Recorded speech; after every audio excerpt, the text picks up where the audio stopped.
ಸುಮಾರು 1905ರ ಕಾಲಘಟ್ಟ. ಗೋಕರ್ಣ ಕ್ಷೇತ್ರಕ್ಕೆ ಹೊರಟರು ಮಂಗಳೂರಿನ ಜಾರಪ್ಪ ನಾಯ್ಕ ಮತ್ತು ಅವರ ಕುಟುಂಬ. ಮೊದಲು ಸೌರಣ್ಯರೆಂದು ಭಾವಿಸಿ ಗೌರವ, ಆತಿಥ್ಯ, ಸನ್ಮಾನ. ಆದರೆ ಕೆಲ ದಿನಗಳಲ್ಲೇ ಒಂದು ಸತ್ಯ ಬಯಲಾಯಿತು. ಅವರು ಬಿಲ್ಲವ ಸಮುದಾಯದವರು. ಅಷ್ಟೇ ಸಾಕಾಯಿತು. ಗೌರವ ಅವಮಾನವಾಯಿತು, ಸ್ವಾಗತ ನಿರಾಕರಣೆಯಾಯಿತು ಮತ್ತು ದೇವಾಲಯವನ್ನು ಅಶುದ್ಧ ಎಂದು ಘೋಷಿಸಲಾಯಿತು. ಭಯ, ನೋವು, ಅಗಾಧ ಮೌನ ಮಾನವನ ಆತ್ಮಾಭಿಮಾನಕ್ಕೆ ಬಿದ್ದ ಗಾಯದ ನಾದ ಕೇಳಿಸಿತು.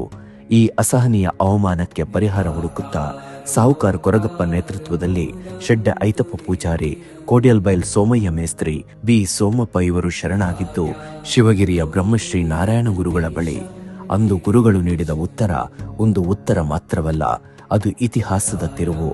ಪ್ರವೇಶವಿಲ್ಲದ ದೇವಾಲಯವನ್ನ ನಾವೆಲ್ಲರೂ ಸೇರಿ ನಿರ್ಮಿಸೋಣವೆಂದು 1908 ಗುರುಗಳು ಮಂಗಳೂರಿಗೆ ಆಗಮಿಸಿದರು.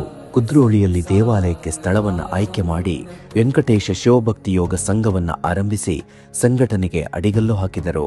ಯುಗಾಂತರ 1912 ಮಹಾಶಿವರಾತ್ರಿಯ ಪುಣ್ಯ ದಿನ ಪಂಚಾಯತನ ಮೂರ್ತಿಗಳ ಪ್ರತಿಷ್ಠೆ ನೆರವೇರಿತು.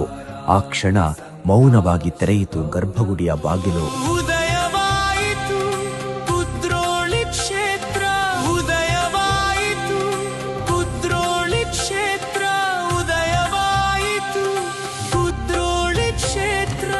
ಹೊರಬಂದರು ನಾರಾಯಣ ಗುರುಗಳು.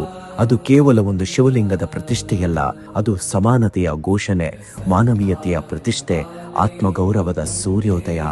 ಅವಮಾನದಿಂದ ಹುಟ್ಟಿದ ಈ ದೇವಾಲಯ ಇಂದು ದೇವರನ್ನ ಕಾಣಲು ಹಂಬಲಿಸುತ್ತಿದ್ದ ಸಮಸ್ತ ಹಿಂದುಳಿದವರ ಭಕ್ತರ ಆಶಾಕಿರಣವಾಗಿದೆ.